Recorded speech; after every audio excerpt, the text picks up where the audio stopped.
Alright, good morning. This lesson is for my Trig-Precalc class. Before I get started, I want to say I hope everyone's doing alright out there. So this lesson is a review lesson, and what we're going to do is we're going to review how to find nice ordered pairs for log functions. And I just want to remind you what a log is. It's log base b of a equals what exponent b needs to equal a.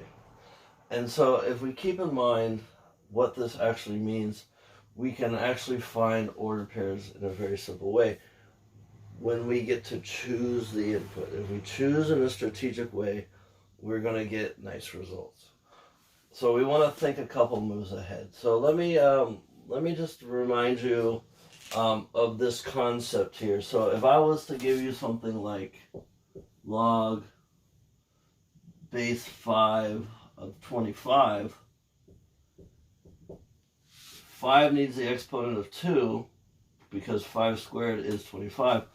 So this is going to be equal to 2. Alright. I'm trying to remember why I wrote this up here. Well, actually, I can show you a couple things really quick. We can make a generic table for this problem. Remember, x's are my inputs, y are my outputs. So there's my x, there's my f of x, also known as y, goofy way to write the letter y. And let's find some nice ordered pairs. Okay. So I get to choose the value of y, the value of x, and that determines the value of y. And remember, the idea is what exponent b needs to equal a. So I can be very strategic with my values of b. I can call this b squared. So then that means that this needs the exponent of 2 to equal to that. Alright. If I call that b to the 1 power, that means that this needs the exponent of 1 to turn into this. If I call this b to the 0, which is also 1, that means that this needs a 0 exponent to equal that. Okay, so I've done the positive exponents, now I'll deal with some negative exponents. If I have b to the negative 1, that means that this needs a negative exponent of 1 to turn into that. If I call this b to the power negative 2, then this b needs an exponent of negative 2 to equal that. If you hear some snoring noises, that's Thursday. She's sleeping on my floor. I'm going to try not to trip over her. Alright, so let's now put this into practice here. Alright, so it's probably a good idea just to quickly review powers of 2. 2 to the 3rd power is 8. 2 squared is 4. 2 to the 1st power is 2. I got to think on that one. 2 to the 0 is 1. 2 to the negative 1 means I flip my number over, so I get 2 to the 1/2. And 2 to the negative 2 is a 4th. Okay. So again, I get to choose values of x so that I get to choose values of, I can strategically, I'm having a hard time talking. I can choose values of x in such a way that the exponents 2 needs are very nice exponents. So I'm gonna follow this concept here. So x and f of x. So if I let my x equal 8, that means that 2 needed the exponent of 3 to turn into 8. If I let my x equal 4, that means 2 needed the exponent of 2. If I let my x equal 1, that means that this 2 needs an exponent of 1. If I let this equal 1, that means 2 needs an exponent of 0. If I let my x equal 1/2. That means my 2 now needs an exponent of -1. And finally, if I let my x equal 4th, then that means I need an exponent of -2. All right. So again, we can find ordered pairs in a very simple way if we pick values of x in such a way that it relates to our base number. Now, the problems can get to be a little bit more difficult. However, if we are strategic in the way that we pick values of x, we can actually be, the problem is essentially the same.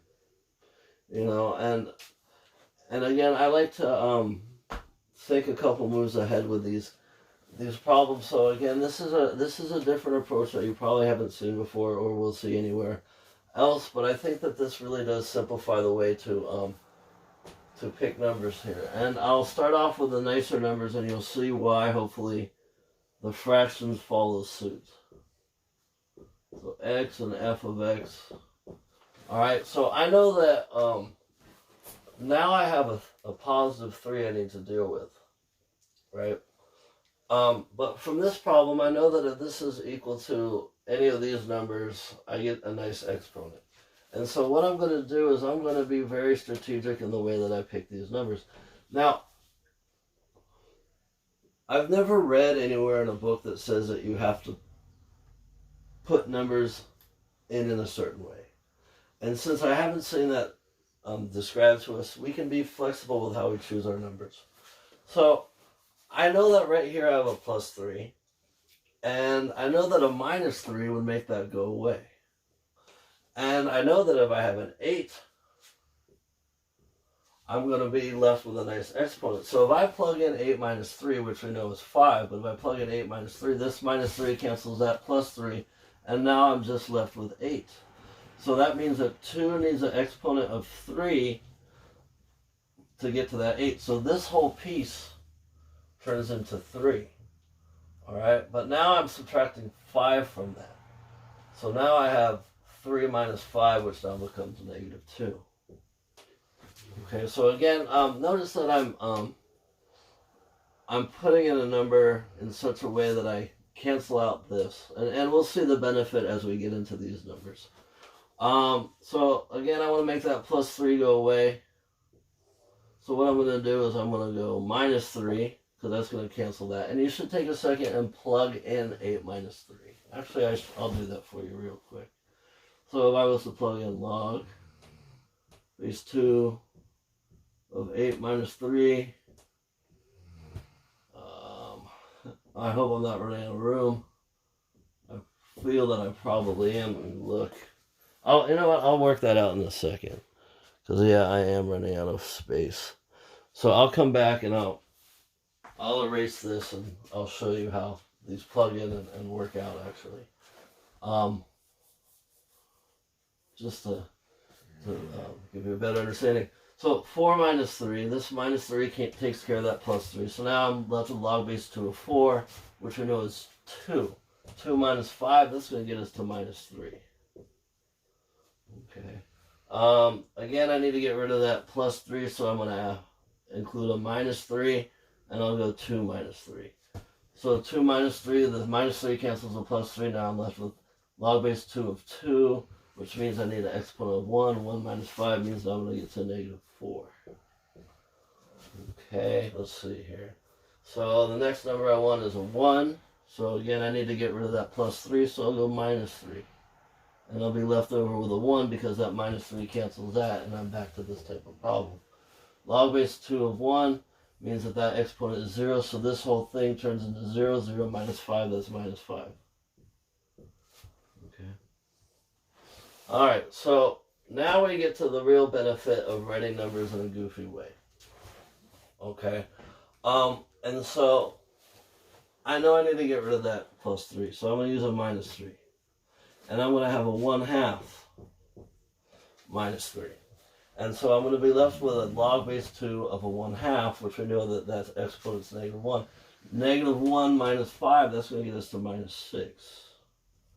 And the last one I needed to get to a fourth, and so I need to make that plus 3 cancel, and it's minus 3, and I'm going to have a fourth minus 3.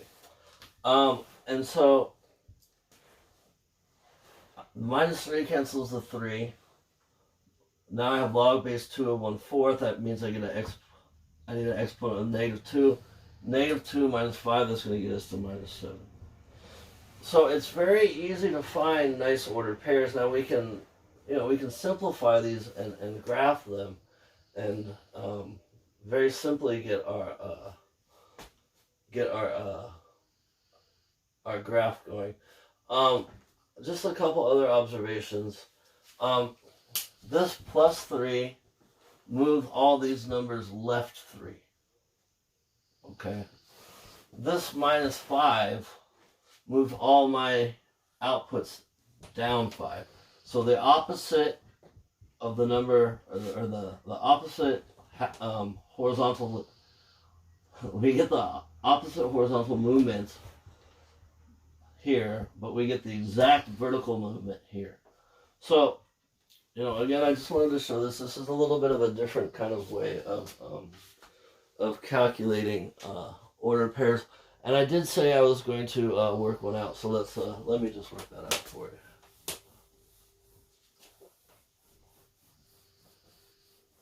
Alright, so if we have f of 8 minus 3, come and plug in 8 minus 3 into, there's a log base 2, and I'm not going to write x, I'm going to write 8 minus 3. So this becomes 8 minus 3. Okay. So the parentheses will cancel out we can remove them because there's no distributing on the inside. Minus 3 plus 3. We're supposed to follow left's right rule, but this won't hurt if we go a little bit out of order. Now I'm left with log base 2 of 8. And then we're going to take away 5 from that. So now, again, I picked the minus 3 to cancel out that plus 3. And we see the benefit when we're dealing with a half and a fourth. So now I look at this as what exponent does 2 need to turn into 8? 2 needs an exponent of 3. So this entire idea right here, this turns into 3. And so I have 3 minus 5. 3 minus 5 is going to get us to our negative 2. I'll work this one out too, the most complicated looking one, but it's really not that bad. So I have f of 1/4 minus 3, and I'm going to plug that into log base 2, and I'm not going to write the x yet, but I have my plus 3, and we're going to take 5 away from that. So here I have my 1/4 minus 3. So again, I can take away my parentheses on the inside, and my minus 3 and my plus 3, they're going to cancel each other out, and now I'm left with log base 2 of a fourth minus 5. And again, the idea is what exponent does 2 need to turn into a fourth, and so I need to flip the number and I need to square it. So this whole thing right here is going to turn into a minus 2 minus 5. I owe you $2, I owe you $5, I owe you $7. So I hope this this little review helps us find nice ordered pairs. I'm going to have 1 or 2 problems on this review sheet about this, so hopefully this video helps. Again, I hope all of you guys are doing all right out there, and I'm going to try my best not to step on Thursday. I'll see you after spring break, everybody. Have a good break, and make sure we're turning in the assignments, please. Thank you very much.